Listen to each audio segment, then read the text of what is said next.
Hi, Dave Parker here with Team Sustainability, and I'm going to be talking about the transition strategy.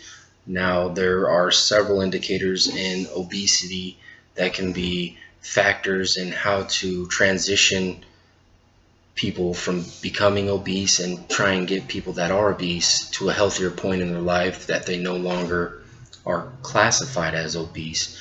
It's a very difficult situation because here in America we all have the freedom of choice indicator, major indicator number one, and that freedom of choice is very broad, and it's what allows Americans to say, you know, I'm not cooking dinner tonight, I'm going to go to McDonald's, I'm going to get that Big Mac with that big side of fries and a large Coke and, you know, whatever kind of dessert treat they have there. And it also is the freedom of choice for families to go, hey, let's go to the supermarket, let's get the fresher foods, let's get organic, let's try and be sustainably, you know, responsible for the betterment of America.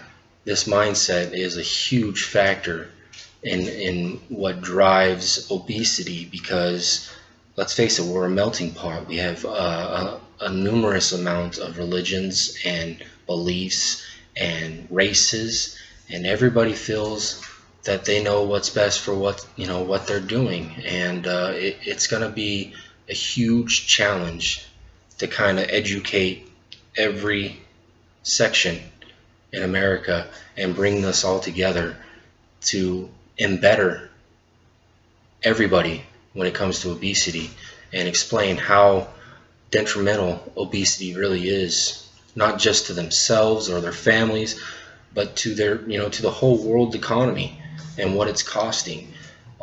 Another key factor is big corporations. Big corporations don't want to go to the smaller communities and buy, small orders of food for their stores. It's very hard and difficult for them to say, hey, we're going to go to this farmer's market and that farmer's market to offer the freshest choices is available. And until this gets realized, or there's a better way to overcome these situations, things aren't going to change. Now, as far as strategy to stimulate Americans and big corporation to overcome what was just discussed, incentives would have to be the big role. Government's going to have to play a big role. It's going to have to start from the bottom to the top. There's going to have to be re-education programs, more so than what's available now, with just the little food charts that they give at the elementary schools. Food choices, there's got to be a lot more healthier food choices. Fast food has to come in and step up and offer more than just a salad or a grilled chicken sandwich, which isn't that healthy if you look at it, and say, hey, these are our healthier choices, come and eat here. Now, for the big corporations, the only way there's ever going to be any incentive for them to not shop at the big retail area and get just whatever's the cheapest for their store to make their store run efficiently. We're going to have to incorporate real costs in all of these that they buy and offer tax breaks and awards for doing the sustainably responsible thing.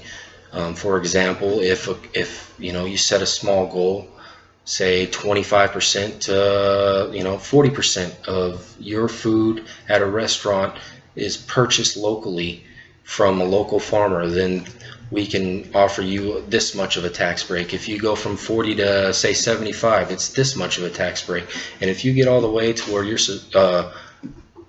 being responsible, you're being very sustainable, above and beyond, then we can give you an even higher tax break.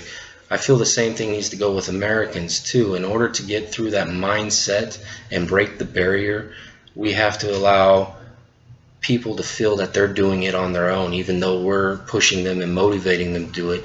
And one way to do that would be healthcare breaks. Say, for instance, healthier people have lower premiums instead of just a standard premium rate across the board with a tax deductible at the end of the year. If your doctor writes you a report, or you can get a report, signed off saying, yeah, this guy is being very healthy, he's living a healthy life, and I think he's being very sustainable to the economy.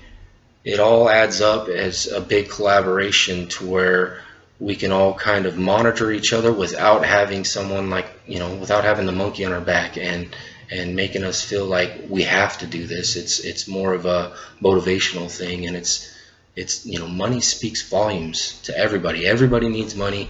Everybody wants to have money, and in order to do that, you have to provide people with incentives to step up and do the right thing, because let's face it, people don't do that.